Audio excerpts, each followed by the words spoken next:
The sky was not blue that day. It was red, like fire. Clouds moved fast. Winds screamed across the ground. Everything was shaking, falling, burning, and she was running. Her name was Kalira, a mother from the alien planet Zereth. She held her baby close to her chest as alarms echoed through the city. The evacuation had started, but it was too late for many. Enemy ships filled the sky. Dropping fire from above, people were screaming. Some disappeared in smoke, but Kalira didn't stop. She had to reach the last ship. "Hold on, baby," she whispered to the small bundle in her arms. Her child didn't cry, just looked up at her with big, glowing blue eyes. The same eyes her mate had. The same eyes that gave her strength. She was almost there. The gate to the evacuation shuttle opened in front of her. Soldiers waved at her. "Run. Come now." But something hit the ground, hard. An explosion. The earth cracked beneath her feet, and she fell when she opened her eyes. The world was upside down. Her ears rang, her head spun, and her arms, they were empty. "No," she whispered. Crawling on the broken ground, "No." She screamed, searching, crying, reaching through smoke and dust.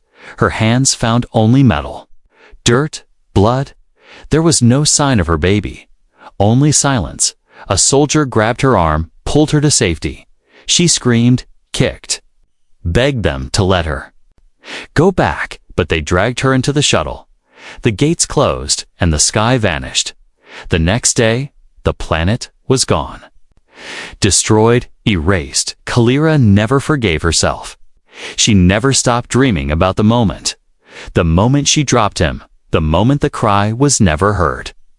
10 years passed. Kalira lived in a quiet station on the edge of a moon, far from war and noise. She no longer worked, no longer talked much.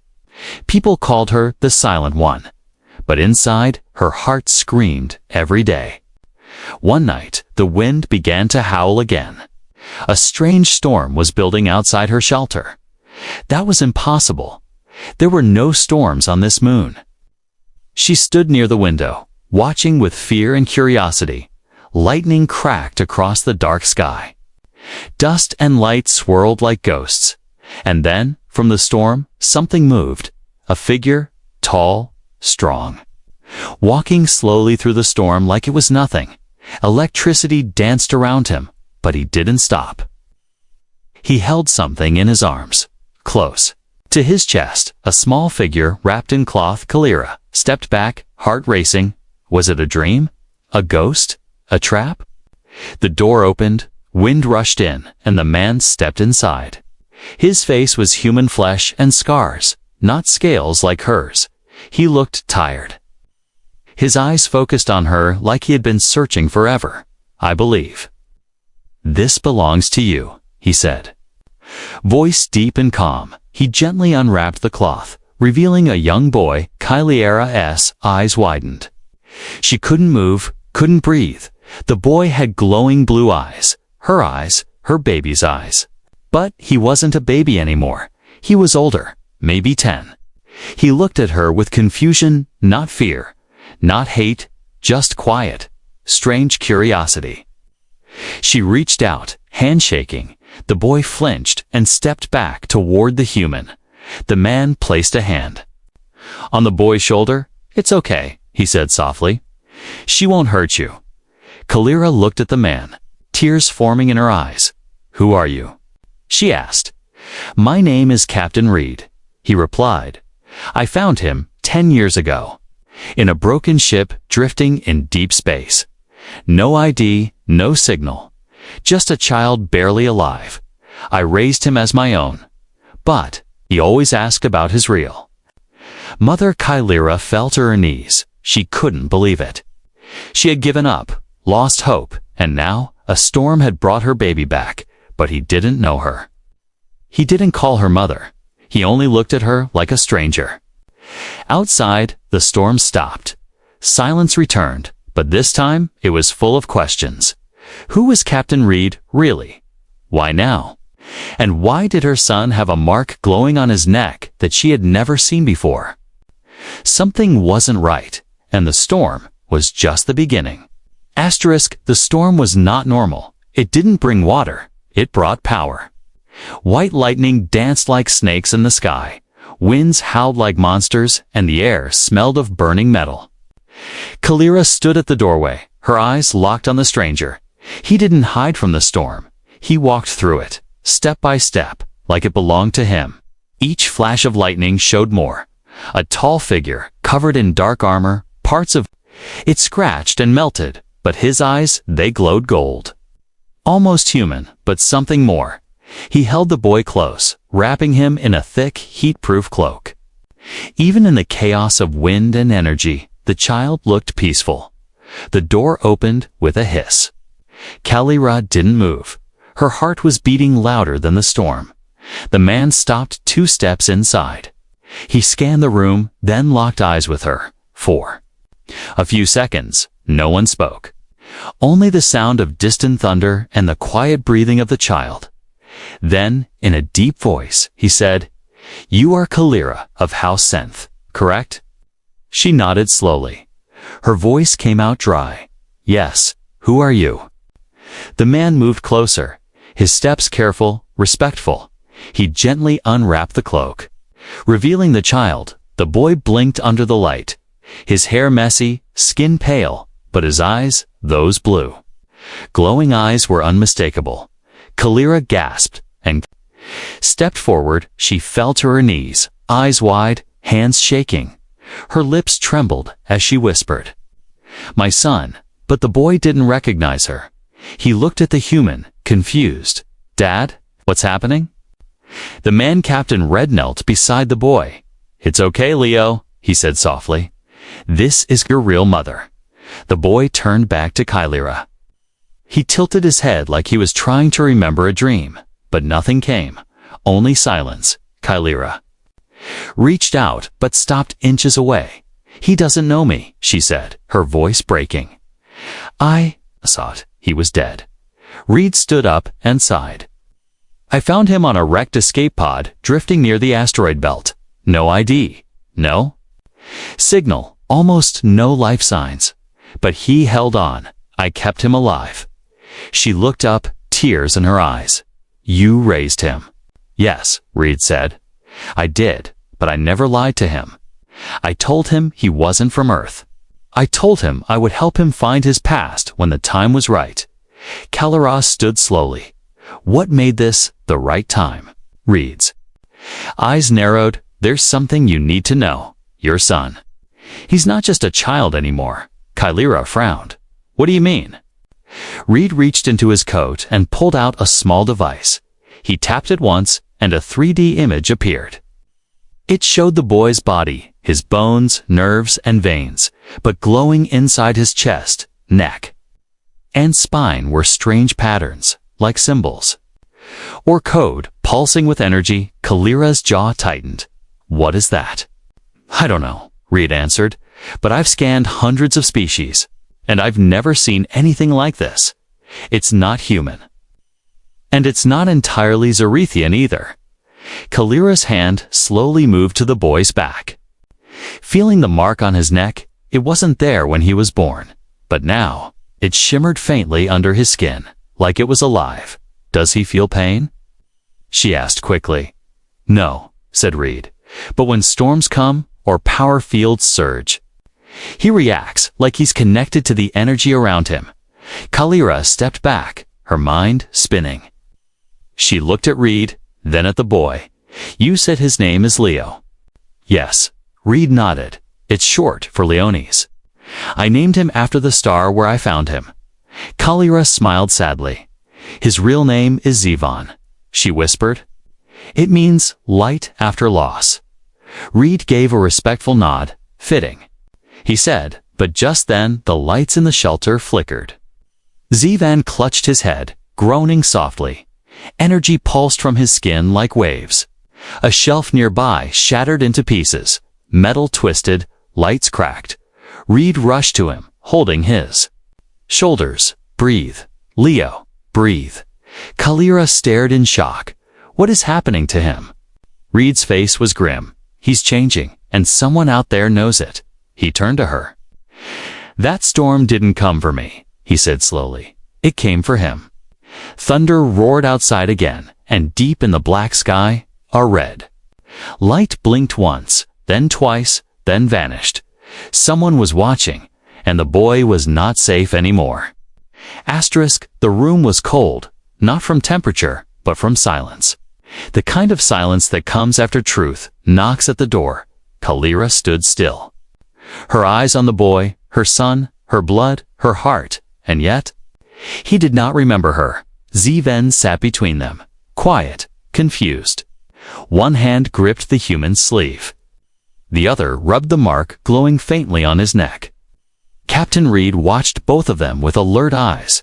He had seen war, seen death, but this moment made even him uncomfortable. DNA scan is complete, the medical drone announced, its voice robotic and neutral. It projected two glowing circles in the air. One showed Kalira's genetic pattern, the other Zeven's, and then the circles overlapped. Perfect match. Parent confirmed. 99.9999% match, the drone stated. Subject 7 is biologically the child of Kalira of House Senth. Kalira's knees almost gave out. She placed a hand over her mouth, tears running freely now. I knew, she whispered. I knew it was you, but Zeven did not move toward her. His glowing eyes searched her face for something familiar. Something from a lost memory, but nothing came. I don't remember you, he said softly. His voice was gentle, like he didn't want to hurt her. But those words pierced Kalira deeper than any blade. Reed placed a hand on the boy's back. It's not your fault, he said. Your memory was damaged when your pod crashed. You were in cryostasis for too long. Kalira wiped her tears and slowly sat in front of Zeven. I held you the moment you were born, she said with a trembling smile. Your skin was warm, your cry was loud, and your eyes were so bright. You were everything good in a broken world. Zeven lowered his eyes. I'm sorry, he whispered. I want to remember, I really do. She nodded, trying to be strong. You're here now, she said. That's enough. But something still wasn't right. Kalira looked at Reed. How did you find me? She asked. This moon isn't on any map. Reed hesitated. Then reached into his coat. He pulled out a small device, black and blinking red. This was under his skin. He said, it activated 3 days ago. Kalira stared at it. A tracker.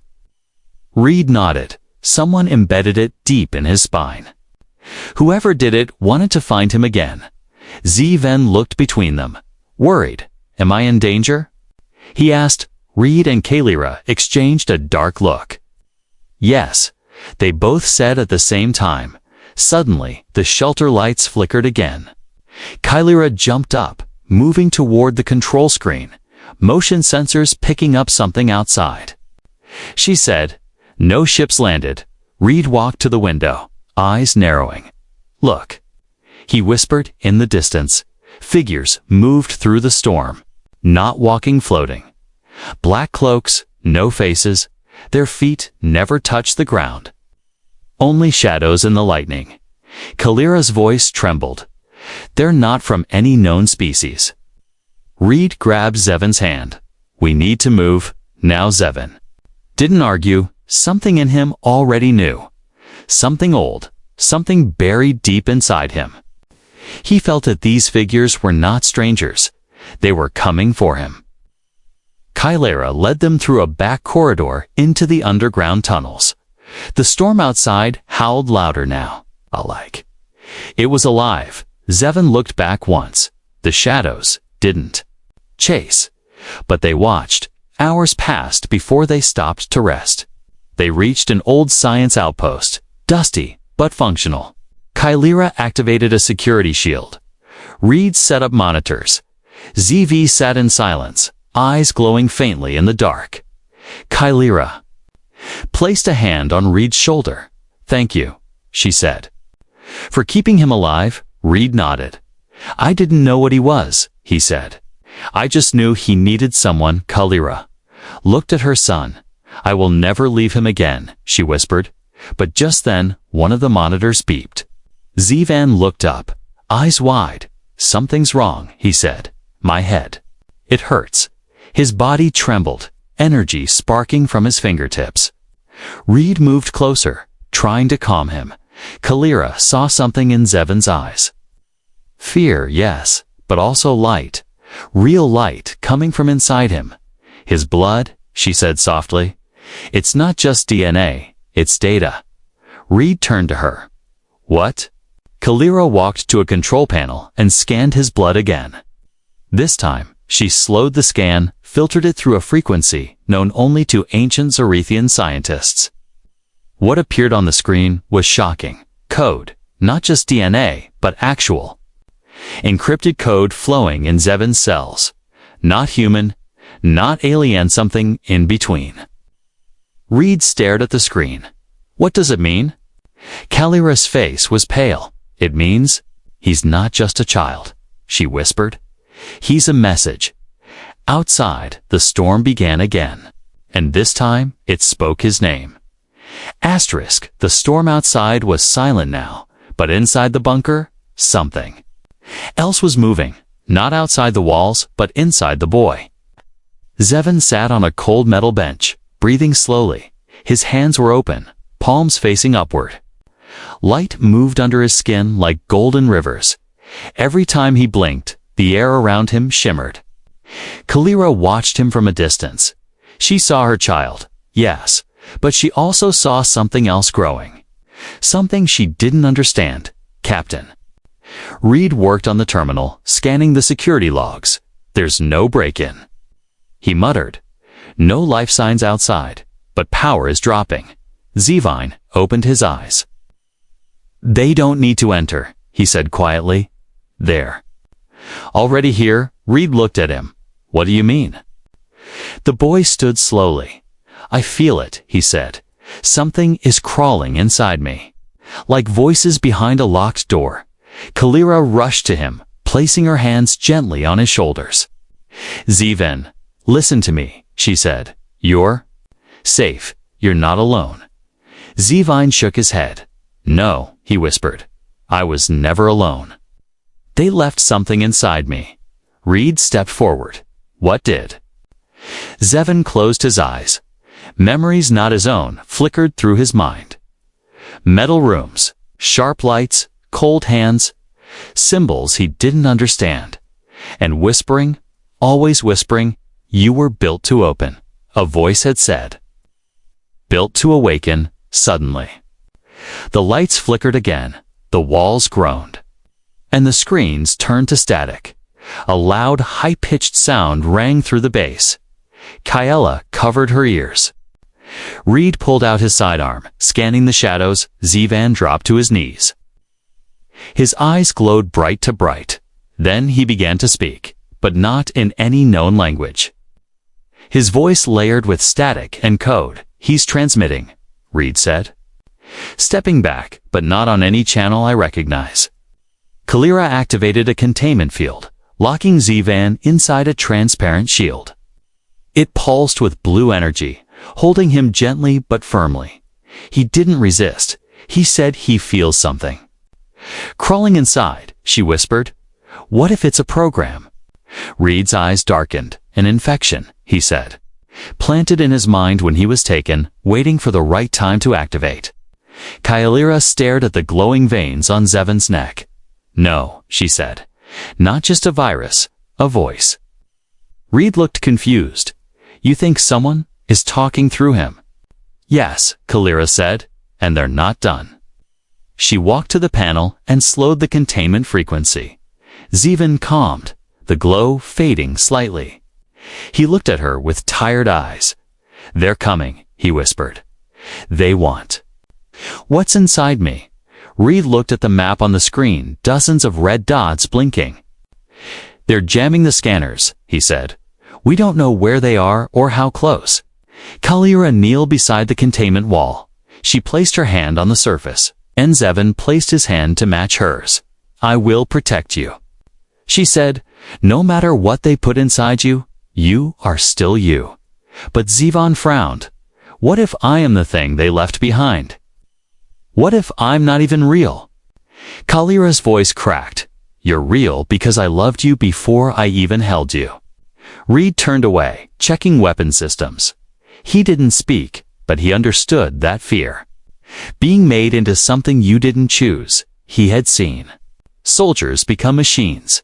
He had seen children turned into weapons. Suddenly, one of the outer doors opened with a hiss. The storm was still silent, but now a shape stood at the door. Not human, not alien, a machine made of shifting black plates.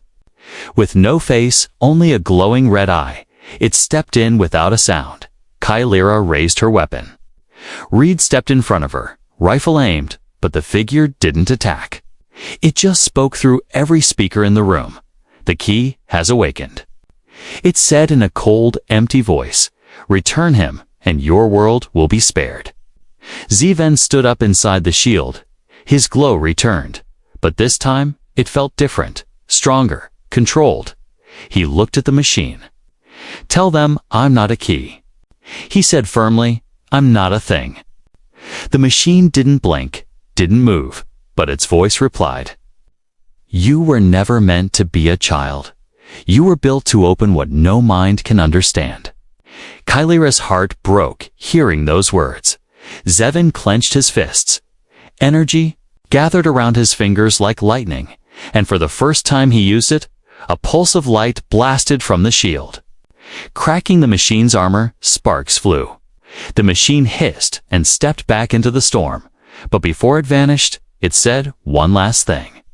The enemy is not outside, it is already within. The door sealed behind it. Reed ran too. Check the system. Kalira rushed to her son, but he looked distant now. He turned to her slowly. Mother, he said, I don't know how much longer I can hold it. They're not just watching me, they're inside me. The bunker was quiet again, but it wasn't peace. It was the kind of silence that holds its breath. Like the world was waiting to see what Zivan would become. He stood near the center of the room, staring at his hands. They weren't shaking anymore, but they weren't normal either. Lines of glowing light ran under his skin. Not just glowing, but shifting, like data flowing through a machine. Kalira approached slowly. Seven, she whispered. Can you hear me? He looked up, and his eyes glowed softly. I'm here, he said, but there's something else too. Captain Reed walked over, holding a small scanner. Let me check his vitals, he said. Though he already knew the truth, Seven was not the same as before. Reed scanned his blood again. More carefully this time, no one spoke as the machine processed the results. Then it beeped, and a hologram appeared in the air. But this wasn't just a medical scan. It was a language, moving symbols. Patterns of light, not from Earth, not from Zereth. Something older, deeper, alive. Kalira stared at it. This isn't blood, she whispered. It's code. Reed nodded slowly. His DNA has been rewritten, part organic, part digital. But how? Kalira asked. No one had this kind of technology, not even the Krenner. Zivan stepped forward, his voice low. I think. I was changed when the ship crashed. When I was alone, memories came to him like dreams underwater. Being surrounded by machines, needles entering his skin. Voices whispering, chosen host located, upload complete. Kalira's heart twisted. She had lost him once. Now she feared she never truly got him back. Reed zoomed in on the hologram. There's a sequence repeating itself, he said, every 12 seconds. Kalira looked closer. It's a signal, she said. A call to something. Suddenly, the lights flickered, not from outside this time. From Zevin himself. He held his chest, breathing fast. I can feel it, he said. It's pulling at me. Like a lock, looking for its key. Kalira touched his arm. You're not a key, she said firmly. You're my son.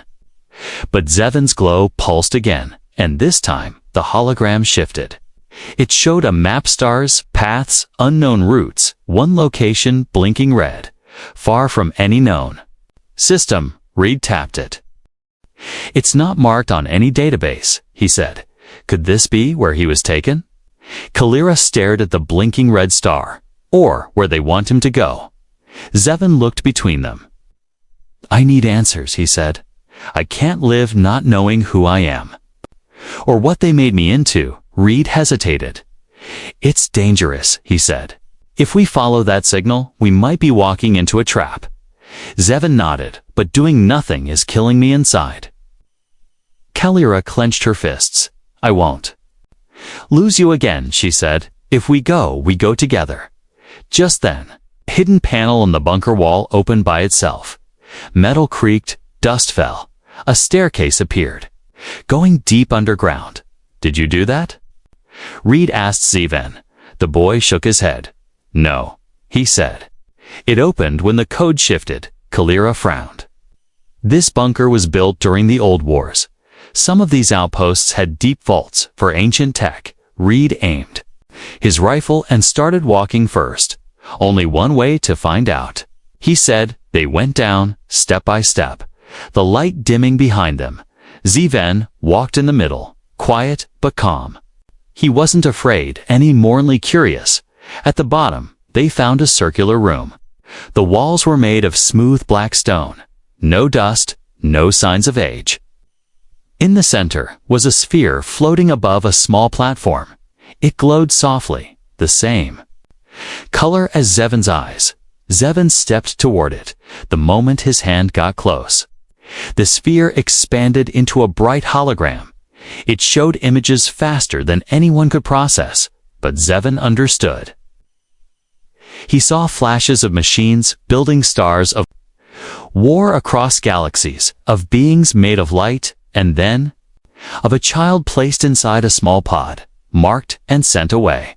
Zeven fell to his knees. "They didn't just change me," he said. "They built me." Kalira gasped. "No," she said, shaking her head. "Oh? "That can't be." But Zeven continued, his voice breaking. "I was made to unlock this knowledge, this map, this weapon." Reed stepped forward. "Then maybe it's time we stop calling you a child and start calling you what you really are, the key to something bigger." Zeven stood up, his glow now steady. "I'm not a tool," he said. "I'll find out who made me, and I'll decide what I become." The sphere pulsed once, then shut down. The map burned into Zeven's mind. They had a new destination, but they weren't alone. Because, far away, at the edge of that red star, something woke up and whispered back. The ship was silent. But tension filled every corner. Kalira stood at the observation window, her eyes locked on the distant red star. It pulsed slowly, like a heartbeat in deep space. Zevin sat behind her, hands glowing faintly. And Captain Reed checked the weapon systems again, even though they were already armed. None of them spoke much since they left the hidden bunker. There were no jokes, no plans, only questions. What waited for them out there, and what had Zevin become? Approaching the signal origin, the ship's AI announced. Zeven stood up, the light under his skin growing brighter. "I feel it," he said. "It's calling me." Kalira moved beside him. "You don't have to answer," she said softly. "We can turn back." But Zeven shook his head. "I'm tired of running," he said. "If I was made for something, I need to face it." The ship slowed as it entered orbit around an ancient space structure. It wasn't a planet, not even a station. It was a ring, massive and cracked. Spinning slowly around the red star, strange towers reached into space from its surface, each one blinking with forgotten tech. Reed narrowed his eyes. "That's not natural," he said. "That thing was built." The AI scanned the structure. No known blueprints matched this design. It reported energy readings unstable. "Of course they are," Reed muttered. "Welcome to every bad idea I've ever agreed to," Kalira placed a hand on Zevin's shoulder. "We'll stay with you," she said. "No matter what." Zevin nodded once. Then the storm came back, without warning. The lights on the ship flickered. Static filled the speakers outside. Space twisted like a ripple in reality itself.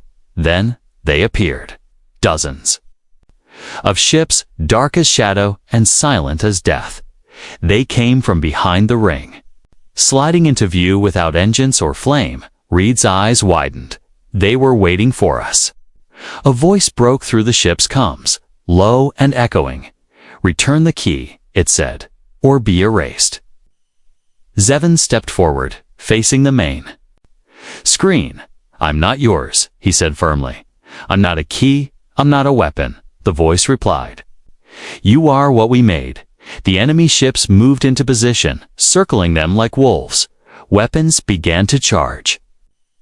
Glowing, red-hot, Kalira looked at Reed. "We can't outrun them." Reed gave a cold smile. "Didn't plan to," he said. He flipped the safety off the cannons. "Let's see how ancient these machines really are." Zevin closed his eyes. The storm outside echoed inside him now. He could feel the electricity in space, the signals, the codes, the systems. They were speaking to him, and he could speak back. He placed both hands on the control panel. "Let me try," he said. The lights on the ship turned blue. Energy surged through the walls. Outside, the red star pulsed faster, and then the enemy ships froze, every one of them. As if time had stopped, Kalira gasped. "What did you do?" Zevin's voice sounded different now, not just his own, but layered. As if another voice was speaking through him. "I accessed the control network," he said. "They're linked, they're not just ships, they're part of the same." Being Reed stared at the frozen fleet. "You hacked a fleet." ZV nodded slowly. "I think. I always could. I just didn't know how." Kalira moved closer. "Can you stop them completely?" Zevon frowned. "I can delay them," he said. "But the code inside me is waking something older. This storm is just a door before anyone could ask." The main screen flickered again. This time it showed a face not human, not alien. A mask of light, with no eyes, no mouth, only shifting patterns. "You have opened what should remain sealed." The voice said, "You are not a child. You are the spark of a second war." Reed raised his weapon instinctively. Kalira stepped in front of Zevin protectively, but Zevin stepped forward. "Calm. If I was made for war," he said, "then I choose peace."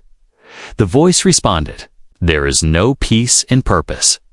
Suddenly, the energy in the room shifted. Zevin began to float, lifted by invisible force. His skin glowed like fire, and symbols appeared around him in midair. Kalira cried out, "Zevin?" "I'm still here," he said. "I can stop it." "Stop what?" Reed shouted. "What's happening?" "The storm isn't the danger," Zevon whispered. "It's the lock.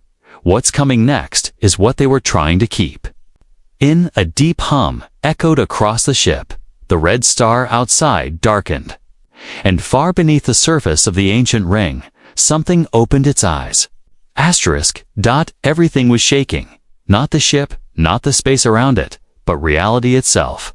The ancient ring surrounding the red star was no longer quiet. It was alive.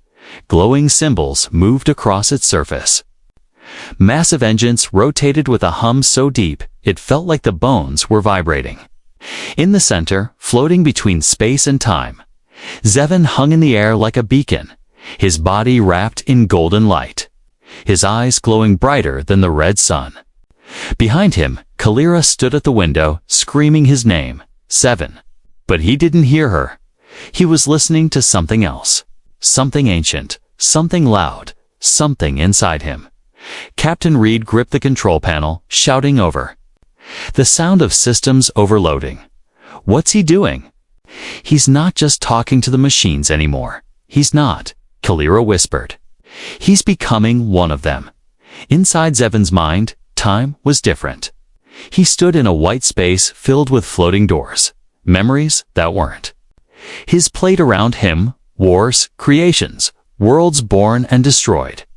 He saw flashes of the beings who made him. They called themselves the architects. They created keys, not children, but something went wrong. Zeven wasn't just a key, he was curious. He asked why, and that made him dangerous. Now they had woken again, and they wanted to use him to open a final lock, one that would bring back the architects. And erase every other species. Zeven stood at the edge of a massive gate. The code inside him was unlocking it. Second by second, he could feel his body breaking apart, turning into raw energy. Soon, he would not be Zeven anymore. He would be the voice of a god. But then he saw something. A memory not from the architects. It's not from war or data, but from Earth. A small room, a warm fire.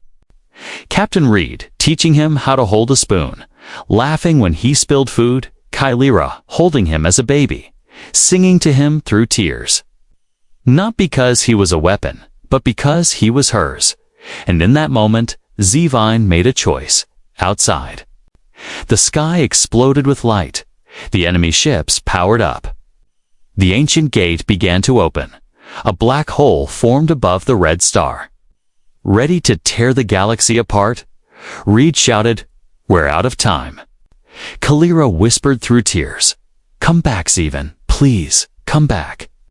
Then everything stopped. The light froze, the storm paused. The enemy ships powered down, and Zeven spoke, not through his mouth, but through every system, every screen, every star. "I am not your key. I am not your code. I am not your weapon." The voice echoed across the galaxy. "I choose humanity." With those words, Zeven glowed brighter than the red star itself. His body erupted into golden light. But it wasn't destruction. It was transformation.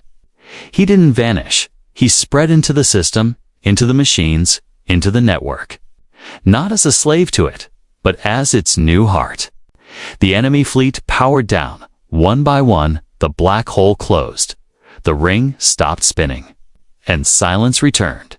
Kylira fell to her knees, tears falling freely. Reed lowered his weapon, eyes wide in disbelief. The ship lights turned blue again.